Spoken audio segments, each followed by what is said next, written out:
ہمارا گزشتہ جمعے جو موضوع چل رہا تھا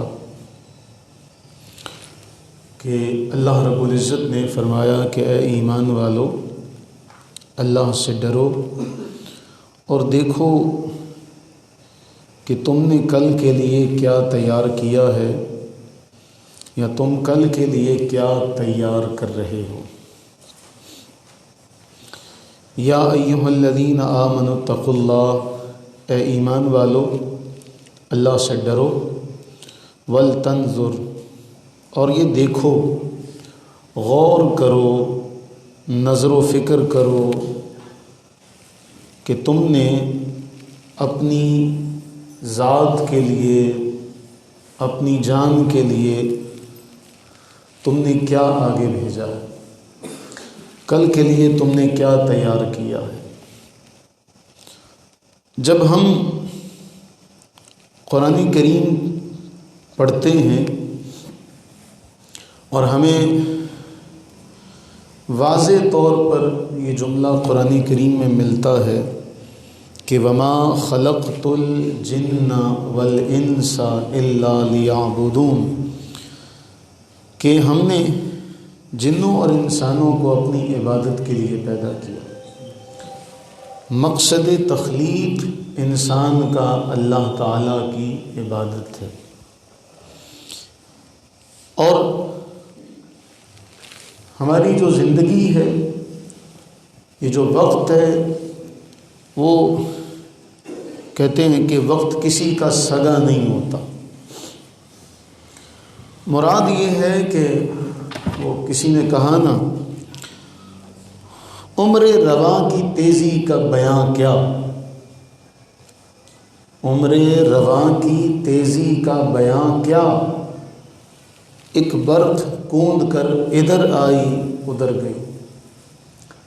ہم جب پیچھے دیکھتے ہیں تو لگتا ہے کل کی بات ہے، ہمیں سارا کا سارا ایک فلم کی طرح ہمارے سامنے وہ سارا معاملہ چلتا ہے کہ ہم بچے تھے۔ اگر کوئی اسکول کی زندگی گزاری ہوئی ہو تو اس کو اپنے اسکول کی جو لائف ہے اس کے سارے معاملات یاد آتے ہیں، اور ہر ایک اپنے اپنے بچپن میں کھویا ہوا نظر آتا ہے۔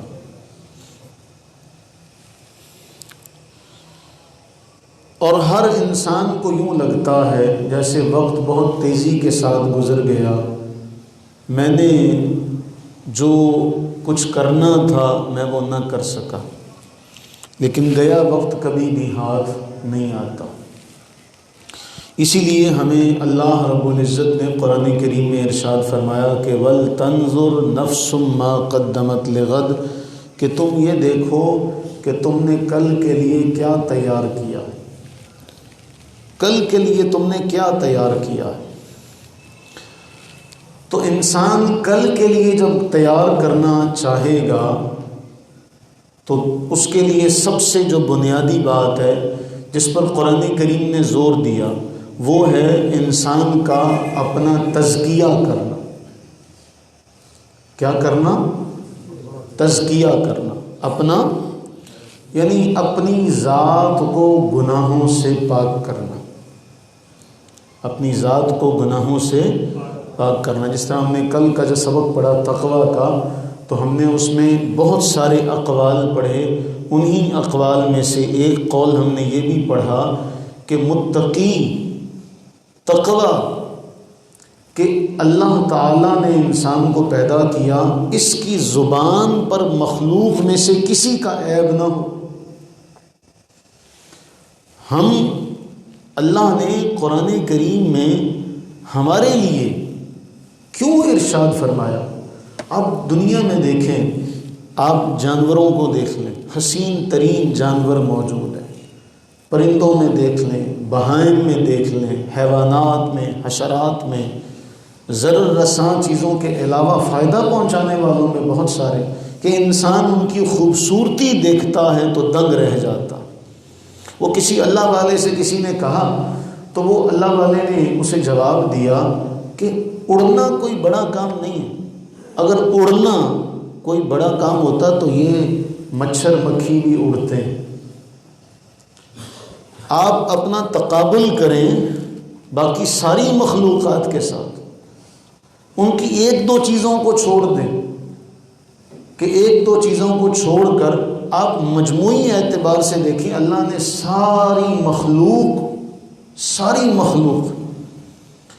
چھوٹی سے چھوٹی سے لے کر بڑی سے بڑی تک، اللہ نے ساری مخلوق میں اگر کسی کا تذکرہ فرمایا، وَلَقَدْ كَرَّمْنَا بَنِي آدم، ہم نے بنی آدم کو عزتیں عطا کی ہیں، تکریم ہم نے کی ہے. کیا اس کے بعد بھی کوئی جملہ رہ جاتا ہے ہمیں اپنی فضیلت کے لیے؟ اس کے بعد بھی کوئی جملہ رہ جاتا؟ اس سے آگے چلیں تو ہمارے لیے اس قدر فخر کا جملہ ہے، کنتم خیر امہ، تم سب سے بہتر امت ہو. آدم علیہ السلام سے لے کر عیسیٰ علیہ السلام تک سارے انبیاء کرام علیہ السلام کی ایک طرف اور تم ایک طرف، تم سب سے بہتر ہو. یہ معمولی جملہ نہیں ہے. فرمایا اہل جنت کی 120 صفیں ہوں گی، اہل جنت کی 120 صفیں ہوں گی، ان میں 80 صفیں تو فرمایا میری امت کی ہوں. کنتم خیر امہ. اب فرمایا تمہاری زبان پر ہر وقت اللہ کی تسبیح رہے. کیوں؟ اللہ نے بار بار قرآن میں ذکر کیا وَإِن مِّن شَيْءٍ إِلَّا يُسَبِّحُ بِحَمْدِهِ، کوئی ایک بھی شے اس پوری کائنات رنگ و بو میں ایسی نہیں جو اللہ کی تسبیح اور اس کی حمد میں نہ لگی ہوئی. ایک بھی شے، شیء نکرہ کا صیغہ ہے، یعنی معمولی سے معمولی کوئی ایک بھی ایسی نہیں ہے جو اللہ کی تسبیح نہ کرتی ہو. وَلَٰكِن لَّا تَفْقَهُونَ تَسْبِيحَهُمْ، یہ ایک الگ بات ہے کہ تم ان کی تسبیح نہیں جانتے. ہم یہ پتھر ہے، ٹائل ہے، پتھر ہے، کنکریاں، ہم یہ سمجھتے ہیں کہ شاید یہ پتھر ان کے اندر حیات نہ ہو. اللہ نے تو قرآن کریم میں فرمایا کہ تم ان پتھروں سے بھی گئے گزرے ہو. جب بنی اسرائیل کا واقعہ ذکر کیا تو فرمایا ثم قست قلوبکم من بعد ذلک فہی کالحجارہ او اشد قسوہ. یہ نشانیاں دیکھنے کے بعد بجائے اس کے کہ تم اللہ کی طرف جھک جاتے، تمہارے دل تو سخت ہو گئے، اتنے سخت ہو گئے. فہی کالحجارہ، جیسے پتھر ہوتا ہے. فرمایا نہ او اشد قسوہ، بلکہ ایسا ہے کہ اس پتھر سے بھی زیادہ تمہارے دل سخت ہو گئے. کیوں؟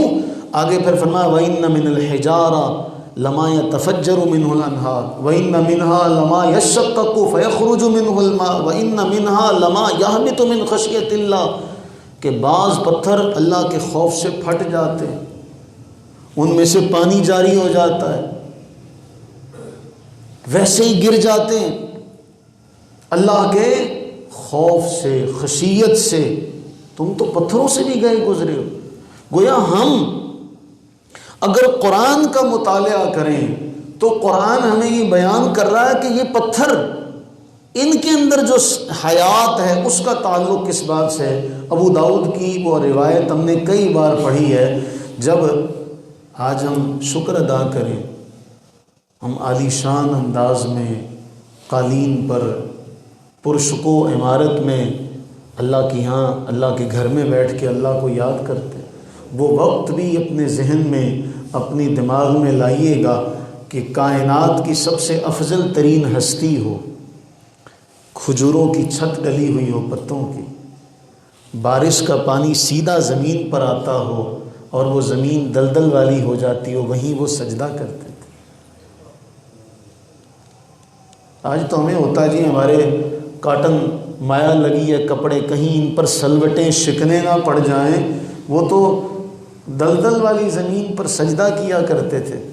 اس کائنات کی افضل البشر، بعد از خدا بزرگ توئی قصہ مختصر، وہ ہستی اللہ تعالیٰ اس ہستی کے لیے اعلیٰ ترین جنت کا پتھر، سونا، ہیرا بھیج سکتا تھا کہ اس پر آپ محبوب سجدہ کریں۔ سوچے تو صحیح، کوئی ممبر پر کھڑے ہو کر دعا مانگتے ہیں بارش کے لیے، ابھی ممبر سے نیچے نہیں اترتے، بارش چھما چھم برستی، آپ کی داڑھی مبارک سے پانی نیچے آتا۔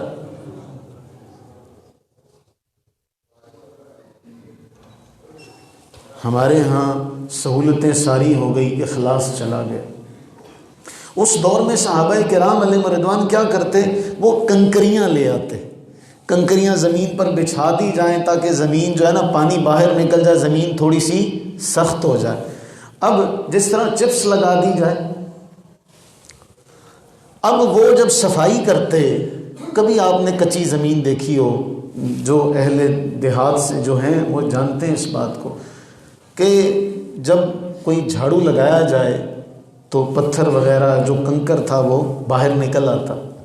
تو رسول اللہ صلی اللہ علیہ وسلم صحابہ سے فرمانے لگے، یہ کنکریاں اپنے نکالنے والے کو اللہ کا واسطہ دیتی ہیں۔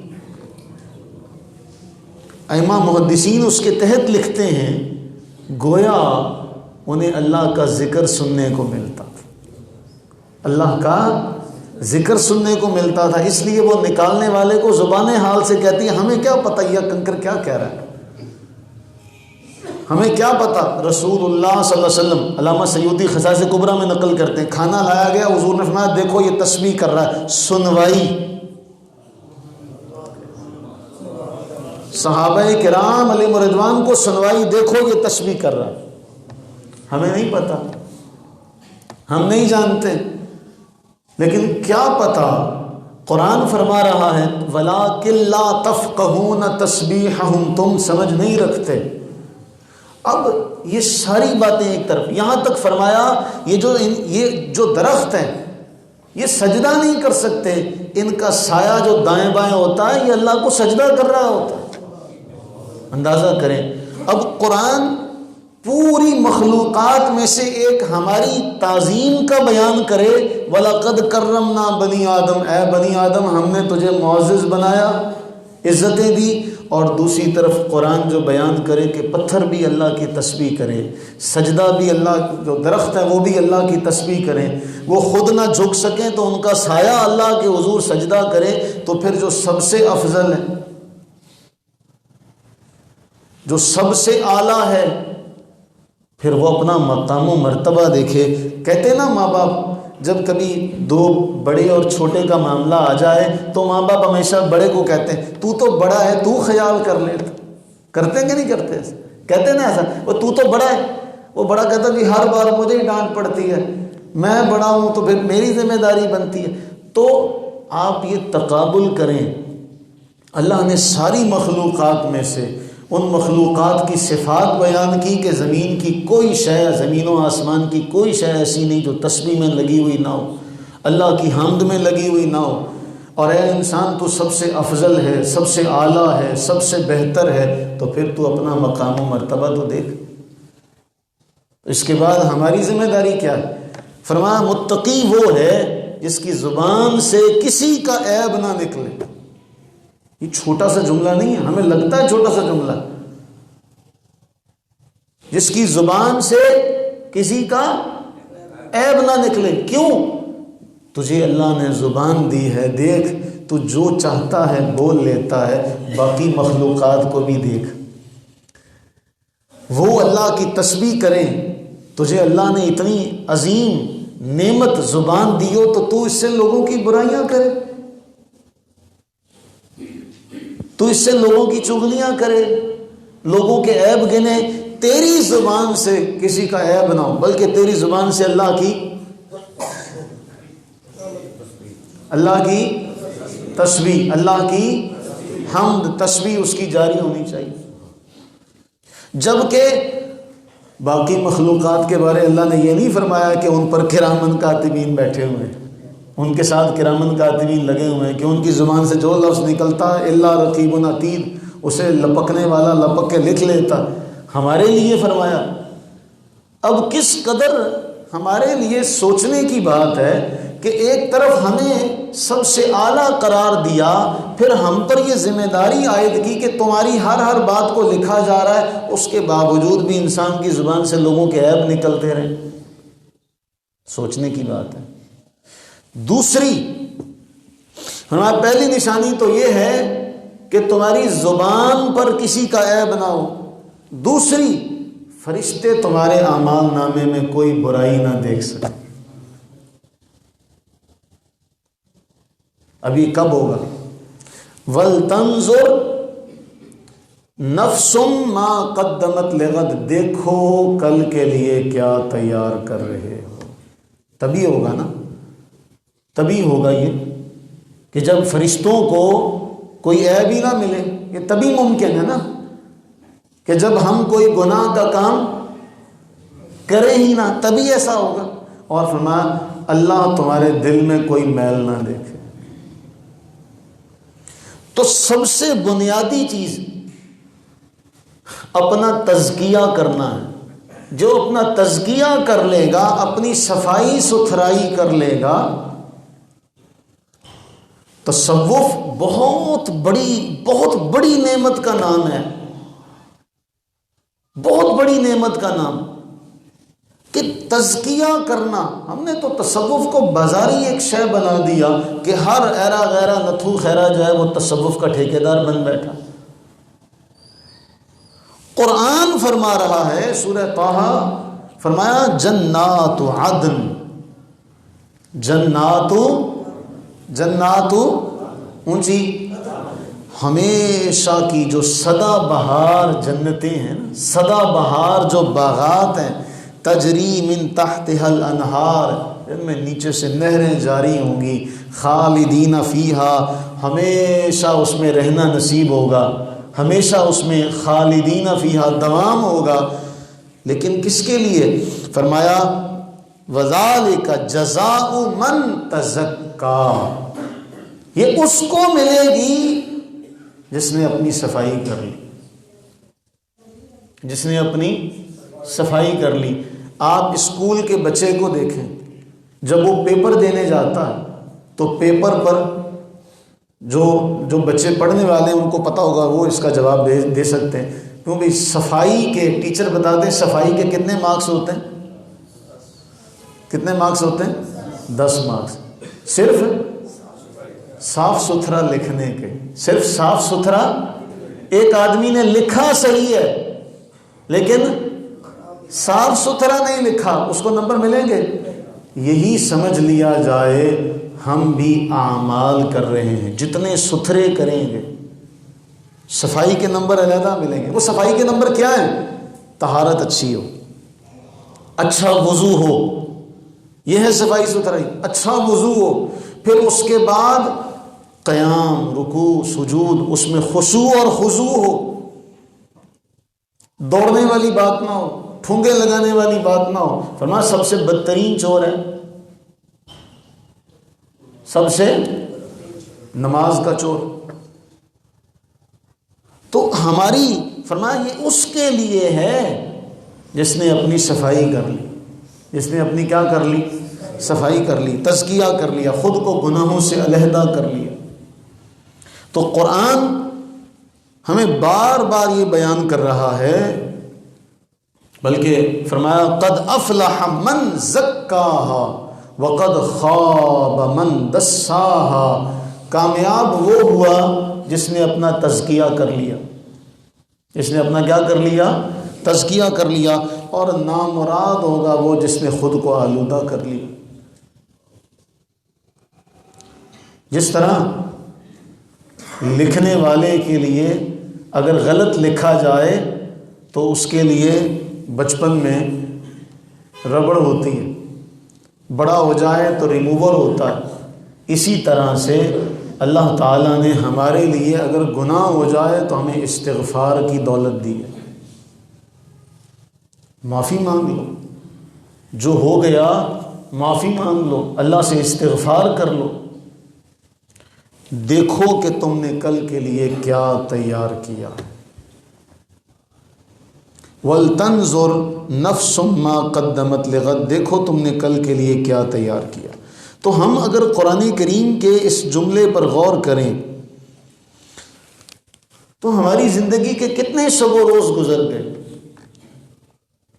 ہم نے کچھ سوچا کہ یہ تو زندگی جو ہے برف کی طرح پگھلتی جا رہی ہے، پنچھی کی طرح اڑتی جا رہی ہے، وقت ہمارے ہاتھ سے پھسلتا جا رہا ہے ریت کی طرح، کبھی ہم اپنے مٹھی میں وقت کو قید نہیں کر سکتے۔ تو پھر ہم نے اس گزرے ہوئے وقت میں کیا کیا تھا؟ سوال یہ ہے۔ سن 2020 گزر گیا، 2021 کا آغاز ہو چکا ہے۔ دنیاوی اعتبار سے ہی صحیح، دنیاوی اعتبار سے صحیح، تو دنیاوی اعتبار سے ہم دیکھیں اسکولوں میں کیا ہوتا ہے، کالج اور یونیورسٹیوں میں کیا ہوتا ہے، پورا ان کا ایک سلیبس ہوتا ہے، وہ اس کے لیے پورا ایک کریکلم ہوتا ہے کہ جی ہم نے تخمینہ لگایا ہے کہ اتنی دیر میں ہم نے یہ سلیبس پڑھانا ہے۔ آپ اپنا جو دنیا کے پڑھے لکھیں پڑھیں، لیکن آپ دیکھیے کہ بچپن سے آپ نے جو کتابیں پڑھی ان کو ذرا انبار لگا کے دیکھیے گا، اس کے مقابلے میں ایک قرآن ہے، آپ نے وہ سارا پڑھ لیا، لیکن آپ نے اس قرآن کو وقت دیا، آپ نے اس قرآن کو سیکھنے کی کوشش کی، اس قرآن کو سمجھنے کی کوشش کی۔ ہر بار یہ بات کہی جاتی ہے، ہر بار یہ بات کہی جاتی ہے۔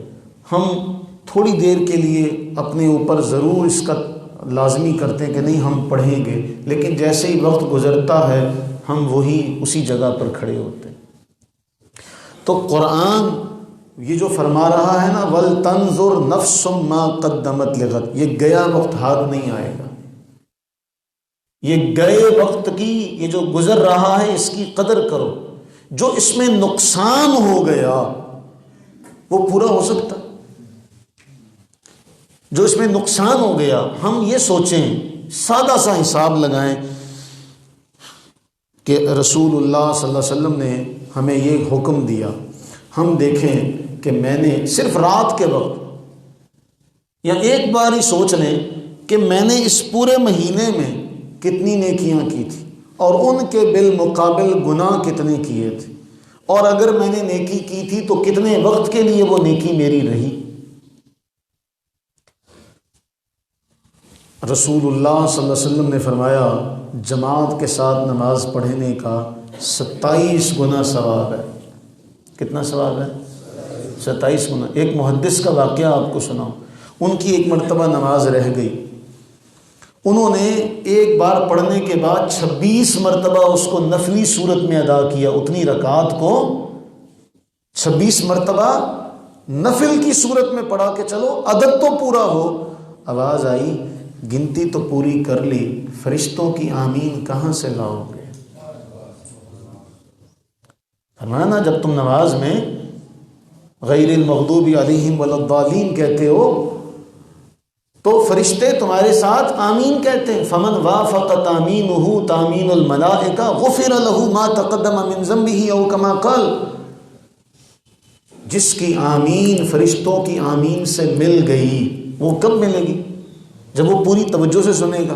وہ نماز میں اپنے خیالات میں ہو، میں گھر میں سبزی دے کے آنی ہے، میں نے گھر کے یہ کام کرنے ہیں، میں نے وہ کام کرنے ہیں، اتنی دیر میں امام صاحب سورہ فاتحہ پڑھ کے آگے نکل گئے، وہ یہ پتہ ہی نہیں ہوگا فاتحہ کب شروع ہوئی کب مکمل ہو گئی۔ نہ اس کے فاتحہ کے اندر جو اللہ نے ہمیں دعا سکھائی نہ اس پر توجہ کی، اس پر توجہ کی تو آمین کا معنی کیا ہے؟ آمین کا معنی ہے اللہ کرے ایسا ہی ہو۔ وہ کہاں کیا ہے پہلے جس پر یہ بات کہہ رہے ہو اللہ کرے ایسا ہی ہو، کہاں کیا ہے؟ کہاں کیا ہے؟ ہمیں تو یہ بھی نہیں پتا۔ ہم نے وہ کتنے 27 کے ثواب گزار دیے۔ پھر ہم اس بات پہ غور کریں، ہمیں ثواب اگر خدا کی قسم، یہ بات اگر قسم کے بغیر بھی کہی جائے تو اس کو کوئی بھی انکار نہیں کرے گا، کیونکہ قرآن ہمارے بارے فرما رہا یعلمون ظاہرا من الحیات الدنیا، انہیں دنیا کے ظاہر کا بڑا پتہ ہے۔ چھوٹے سے بچے کو بھی پتہ ہے کہ یہ آپ اس کو بھی 2 روپے کا سکہ دیں گے نا، 2 کا سکہ، وہ وہ 5 کا سکہ دے دیں گے اسے، وہ کہے گا نہیں یہ نہیں چلتا، میں نے بھی 10 لینے۔ اگر یہ نیکیاں روپے کی صورت میں ہوتی نا، روپے کی صورت میں ہوتی، تو جمعے کے دن کوئی بھی بندہ جو ہے نا وہ پیچھے نہ رہتا ہے میں نے اونٹ کی قیمت لینی ہے، میں نے اونٹ کی قیمت لینی ہے۔ لیکن عزیزان من، میرے عزیزو، اگلا جہان آئے گا، وہاں یہ کرنسی ہی ہے، وہاں یہی کرنسی چلے گی، نیکیاں ہی چلیں گی۔ جس کی نیکیاں زیادہ ہوں گی اس کے اعمال کا نور اتنا ہی زیادہ ہوگا۔ تو آج اگر ہم یہ چاہتے ہیں کہ جی ہمارا نور زیادہ ہو، تو ہمیں یہ فکر ہونی چاہیے کہ یار یہ نیکی میری ضائع کیوں ہوئی، میں نے یہ ثواب کیوں نہیں لیا، اور خود پر غور کریں کہ یار اتنی میری عمر گزر گئی، مجھے دنیا کے سارے کام آتے ہیں۔ دیکھیے جب ہم سائیکل چلانے لگ پڑتے ہیں تو ہمیں سائیکل کے بارے میں پتہ ہوتا ہے کہ نہیں ہوتا؟ اس کے بعد اللہ سب کو برکتیں عطا فرمائے، جب بائک پر کوئی آ جاتا ہے تو بتائیے اسے سب چیزوں کا پتہ ہوتا ہے کہ نہیں ہوتا؟ جب تک وہ بائک پر تھا اسے نہیں پتہ تھا گاڑی جو 4 ٹائروں والی 4 وہیل ہوتی ہے وہ کیسے چلتی ہے، پتہ ہوتا ہے اسے گاڑی ریورس کرنے کی کبھی ضرورت پیش آتی ہے؟ اور جب وہ 4 ٹائروں والی گاڑی پر چلا جاتا تو پھر ان سب چیزوں کے بارے میں اپنے ارد گرد جاننا شروع۔ یہی تقویٰ ہے، اسی کو آپ اس طرف لے آئیں۔ جتنی آپ کی ذمہ داری بڑھتی چلی جائے گی آپ نے ارد گرد اتنا ہی دیکھنا اور اپنے آپ کو گناہوں سے بچانا ہے۔ لیکن ایک اور بات بہت اہم ہے، جس گاڑی پر آپ جاتے گئے آپ کو اس گاڑی کی ایک ایک چیز کا علم ہے کہ نہیں؟ بولیے، نہیں تو ماڑا موٹا تو ہے گا نا، بولیے تھوڑا بہت تو ہے نا بھائی۔ گاڑی کا اگر ٹائر خدا نہ خواستہ پنچر ہو جائے وہ تو بدلی کرنا آتا ہے کہ نہیں آتا؟ اس کے نٹ کھولنے تو آتے نا۔ گویا آپ جس سواری پر سوار ہیں آپ اس کے بارے میں جاننے کی کوشش کرتے ہیں۔ تو یہ دنیا کے اندر سارے معاملات ہیں، دنیاوی اعتبار سے ہم اتنا کچھ جان لیتے ہیں، اتنا کچھ ہمیں آتا ہے، موبائل کے بارے میں ہمیں کتنا کچھ پتا ہے، لیکن دوسری طرف ہم یہ دیکھیں یار میری 20 سال 30 سال 40 سال 50 60 70 سال میری عمر گزر گئی، میں قرآن کو کتنا یاد کر پایا، میں قرآن کو کتنا یاد کر سکا، میں قرآن کو کتنا سمجھ سکا، میں نے قرآن کو کتنا وقت دیا ہے، اتنی عمر میری گزری، میں نے اس میں کیا کیا ہے۔ کل میدان محشر میں یہ تو ہمیں پتہ ہے نا، ہم نے رسول اللہ علیہ الصلوۃ والتسلیم کے سامنے جانا ہے، پھر رب کی بارگاہ میں جائیں گے انشاءاللہ۔ اگر انہوں نے پوچھ لیا کہ میں تو جو میرے سامنے صحابہ تھے میں نے ان کے ذمہ یہ لگایا تھا بلغوا عنی ولو آیا، اگر میری ایک بھی حدیث کسی تک پہنچی ہے تو وہ دوسروں تک پہنچائے، فَلْيُبَلِّغُ الشَّاهِدُ الْغَائِبَ، جو یہاں موجود ہیں وہ دوسروں تک میری باتیں پہنچائیں۔ ان لوگوں پر رسول اللہ علیہ السلام نے اتنی بڑی ذمہ داری کا بوجھ ڈالا تھا، بتائیے ہم نے کیا کیا؟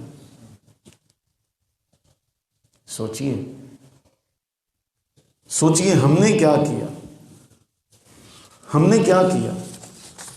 بلغوا عنی ولو آیا، ہم نے کیا کیا؟ تو جب ہم نے خود نہیں سیکھا دوسروں کو کیا سکھائیں گے؟ اچھا یہاں تو رسول اللہ علیہ السلام احادیث طیبہ کے بارے میں بیان کرتے ہیں، ہم تو قرآن تک نہیں پہنچ سکے۔ بولیے ہے نا لمحہ فکریہ؟ ہونا تو یہ چاہیے تھا کہ ہمیں ہر مسلمان کے سینے میں جتنی وہ آیات پڑھتا ہے اتنا تو کم از کم اس کو علم ہونا چاہیے تھا کہ میں نماز میں جو اوپر نیچے جا رہا ہوں، یہ میں اٹھک بیٹھک تو نہیں ہے، یہ ورزش تو نہیں ہے، آخر یہ کیا ہے؟ یہ تذلل، خشوع، خضوع، عاجزی اور انکساری کی انتہا درجے کا جو نام ہے، آخر اس میں کرتا کیا ہوں؟ اسے علم ہونا چاہیے تھا کہ نہیں؟ بولیے بولیے اونچی. تو پھر اس کے لیے کیا ہمارے پاس وہ مطلوبہ علم ہے؟ کیا ہمارے پاس وہ جو جس کی ضرورت تھی، جتنا مقصود تھا، کیا وہ ہمارے پاس ہے؟ نہیں. تو پھر ہم کیا کریں گے؟ یہ ساری اگر زندگی اسی طرح جانوروں کی طرح گزار کے چلے گئے تو پھر وہاں اگلے جہان تو معافی نہیں ہے.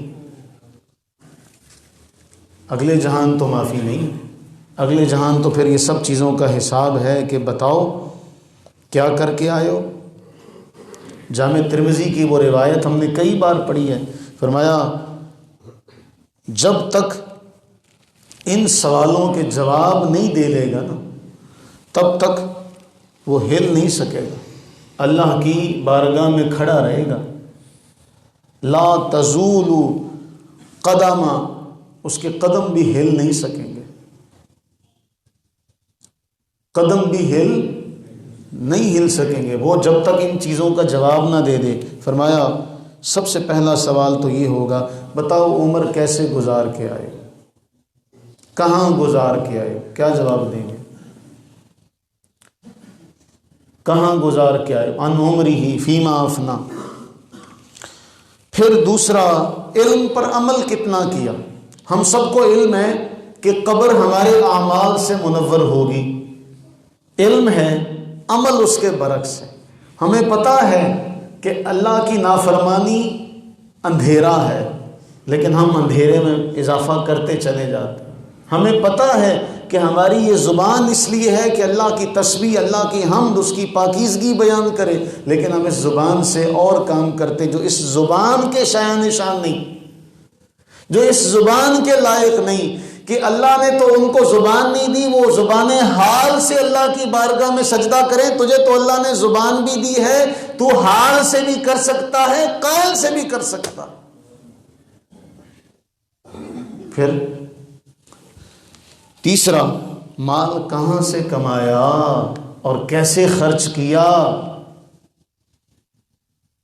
چوتھا فرمایا ان جسمہ فیما ابلا، اپنے اس جسم کو کہاں کھپایا، کہاں اس جسم کی توانائیاں کہاں صرف کر کے آئے ہو بتاؤ. تو ہم اپنی توانائیوں کا کتنا حصہ اللہ کے دین کے لیے صرف کرتے ہیں. وَلْتَنْظُرْ نَفْسٌ مَا قَدَّمَتْ لِغَدْ، دیکھو کہ تم نے کل کے لیے کیا تیار کیا، دیکھو کہ تم نے کل کے لیے کیا تیار کیا.